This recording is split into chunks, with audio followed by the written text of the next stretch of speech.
السلام عليكم ورحمة الله وبركاته. ازيكم يا حبايبي، عاملين ايه؟ النهارده ان شاء الله اليوم ال21 معانا في دورة فراخ عيد الأضحى المبارك. ربنا يرضى علينا وعليكم يا رب بالخير، وان شاء الله يا رب كده كل مشتاق نتقابل كده عند الحبيب المصطفى بإذن الله السنة الجاية، ونكون واقفين على جبل عرفات بإذن الله يا رب. اللهم آمين يا رب العالمين. بصوا حبايبي، انا النهارده طبعا زي ما قلت لكم ان انا كنت عايزه اغير النشاره، بس للاسف النجار ما لقيتش عنده نشاره النهارده، فقال لي هبعتها لك بكره بمشيئه ربنا. فاول ما يبعتها هنغير النشاره بمشيئه ربنا على طول. انا كل اللي عملته النهارده ان انا غيرت اللمبه من الصفرا للبيضه. دي البيضه اللي هي الموفره العاديه خالص. ليه غيرتها؟ علشان بدأ الجو يكتم، فما ينفعش نفضل سايبين لهم اللمبه الصفراء اكتر من كده علشان ما تعملهمش احتباس حراري.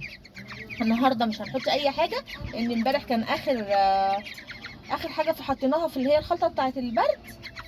فالنهارده هنفصل ميه نضيفه. ميه نضيفه هي يا حبايبي ما فيهاش اي حاجه، اللتر بتاعنا عادي مليينه، وهنبتدي نحطه للفراخ بتاعتنا. بكره بمشيئه ربنا هنوزن مع بعض الاوزان، هنشوف مع بعض بكره الاوزان وهنشوف وصلوا معانا لحد فين. هبتدي احط لهم كمان العلف.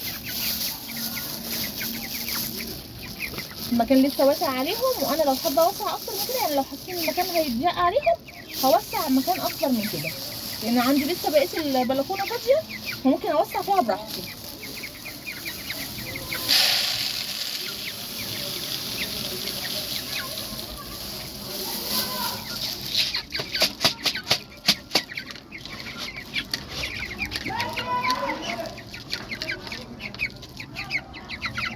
يا حبايبي كده العلف بتاعهم اهو.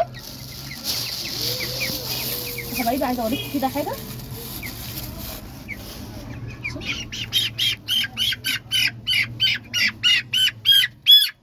بص اللهم بارك، بص الكتكوت معانا حاجه كده ما شاء الله اللهم بارك، يعني حلوين ونموهم ماشي حلو ما شاء الله. بس ده الكتكوت الصغير يا جماعه، فينو اللي كان صغنن. هنشوف وزنه ان شاء الله بكره وكل حاجه، وهنشوف هما وصلوا معانا لحد فين. وده كان الفيديو بتاعنا النهارده حبايبي. لو عجبكم الفيديو فعلوا زر الجرس واشتركوا في القناه عشان يوصلكم كل جديد.